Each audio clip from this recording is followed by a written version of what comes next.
1,200 years ago, the prophetic Maya caught a glimpse of our destiny and that of our precious Earth. Eclipses played a transcendental role in the history of Mesoamerica. They were heavenly signals, marking the beginning or the end of an era. When the golden sun was devoured by the darkened shadow of the moon, a new epoch was born. This natural phenomena depicted portents of things to come. Historically, an eclipse announced the Aztec migration from the mythical land Aztlan and the settling of the Valley of Mexico. It heralded the Spanish invasion and the plunge of the indigenous peoples into darkness, where their culture would remain submerged for almost 500 years. The Maya revealed their profound knowledge of terrestrial cycles through projected divination recorded on ancient storyboards. One of the most intriguing, the Dresda Codex, is a mysterious blend of accurate prophecy and pure science in the form of astronomical tables that construct a calendar of events dating to 3114 BC, the date officially accepted by modern science as the age of the Codex. The Maya hieroglyphics give us insight into the vast knowledge and mathematical genius that they created, understood, and existed within, a realm of myth dictated by heavenly movement. The sun, the moon, and the Pleiades were the keepers of time and the seers of future events. The people of Mesoamerica were indeed a cosmic race whose thoughts and lives were ruled by what happened in the heavens, especially the birth of a new sun. Thus, a great number of historic events are directly linked to an eclipse. The legend of the eclipses, known as suns, are recorded on the sun rock, incorrectly called the Aztec calendar. According to the inscription, the first sun ended with devastating wind, the second with fiery rain, the third with darkness. The fourth sun terminated with water, recognized by most cultures as the flood. The fifth sun exited with the destruction by earthquakes that devastated Mexico City in 1985. Thousands lost their lives. Countless others were left homeless on this dry lake bed, which was once the great island capital of the Aztec Empire. The 1991 total solar eclipse announced great changes as illustrated by this grotesque figure representing death. It also marked the beginning of the sixth sun, the son of Quetzalcoatl, the legendary bearded, fair-skinned god who is attributed with social, technical, and agricultural enlightenment of pre-Hispanic America, and who also promised to return. The sixth sun, due to its historical movement, trajectory, and duration, marked the end of cosmogonic obscurity, giving credence to the prophecy given in the year 755 that the sun of 1991 would usher in a new era of not only earth changes, but also cosmic awareness. As the people of Mexico prepared for what some call the eclipse of the millennium, due to the maximum duration of 6 minutes 45 seconds, one of the longest in history, one thing was certain. This would become the most scrutinized and photographed eclipse ever recorded. Unfortunately, many areas were blanketed in clouds, including the world's largest metropolis, Mexico City. Remarkably, minutes before the historical event was to occur, the volatile sky cooperated. The clouds began to dissipate just before the moon began crossing the sun's path. The city prepared for darkness.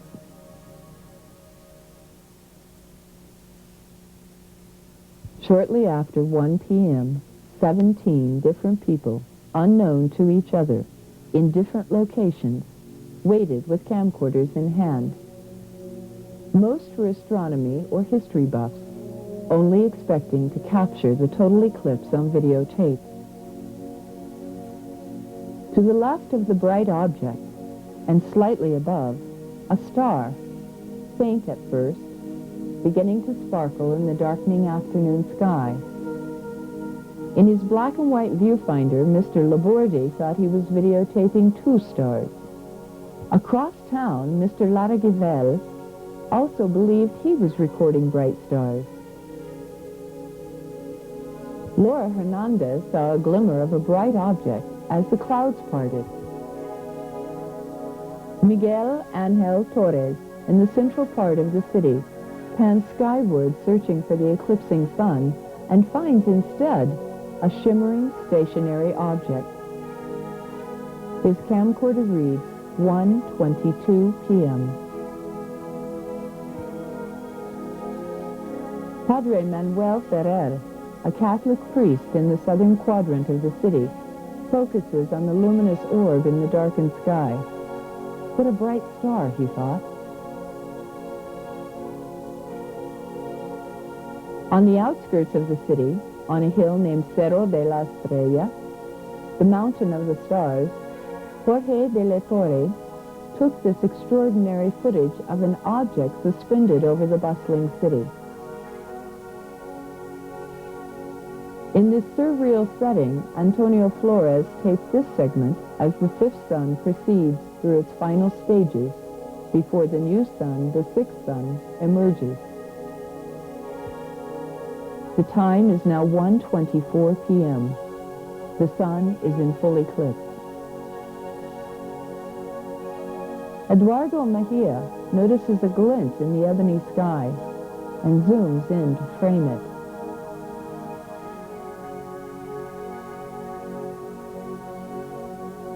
It's 1:27 p.m. after the moon has crossed the center of the sun and the hovering object still remains in place.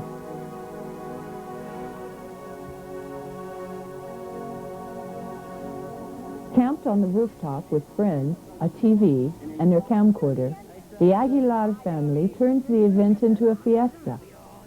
Note that the camera's clock reads 1:04 p.m. in the beginning and 1:25 p.m. at the end. This indicates that the UFO, known in Mexico as an ovni, remained stationary over the world's largest city for at least 20 minutes.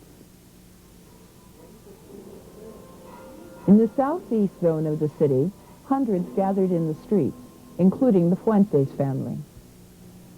This footage, taken by Mr. Fuentes, an engineer, is some of the most dramatic ever taken. This is the first hyperjump ever recorded. Again, in slow motion.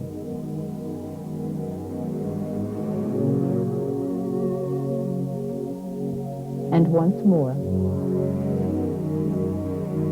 His camcorder reads 1:28 p.m. The object has now hovered over the city for about 23 minutes. It had been 180 years since the Anahuac Valley had been immersed in the shadow of the moon, and it would be another 270 years before a total eclipse would again blanket this valley in darkness. As the ancient Maya accurately predicted, a new age of cosmic awareness was at hand for the people of Mexico, who were now captivated by the unidentifieds in the skies over their city. Without exception, Jaime Maussan is one of Latin America's most credible and popular investigative journalists, having anchored Mexico's 60 Minutes program for years. Caught in his own curiosity, the desire to find more answers to the mysterious phenomena, Jaime organized a division of his production company as a UFO investigative unit. They began in earnest to track the numerous witnesses to the July 11th event.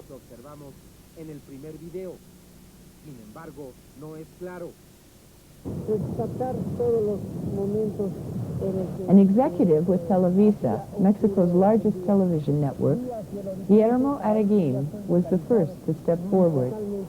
He explained that his location on the roof afforded an excellent view of the dramatic incident. Optical enhancement of the object he taped depicts a metal, disc-shaped craft. It is suspended in the air, and it seems to be floating, perhaps rotating on its own axis.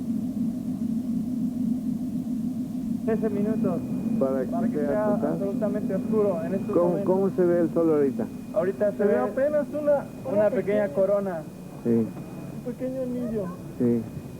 ¿En cuántos minutos ya? Members of the Breton family gathered in Puebla, an industrial center 132 kilometers southeast of Mexico City. They planned carefully for this historical moment. Sunshades were readied, telescopes calibrated, and the clock positioned.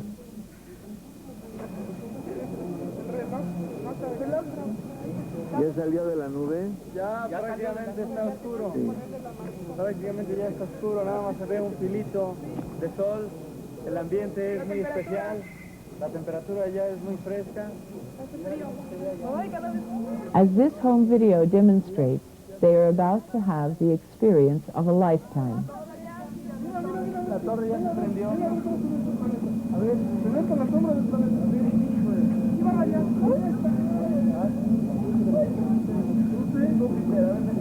Estamos viendo solo. A ver, diga, que anuncia. The Breton family recorded the silvery object at 1:22 p.m., approximately 85 miles from the location where Mr. Araguin took his identical footage. Optical enhancement and split screen is utilized to compare the segments taken by Mr. Araguin in Mexico City and Mr. Breton in Puebla. The two spacecraft correspond in size and shape. Were there two similar objects, one over Mexico City and another over Puebla? Or was there one object with the capability of a hyperleap of 85 miles, accomplished in a split second, as demonstrated in this revealing segment taken by Mr. Fuentes?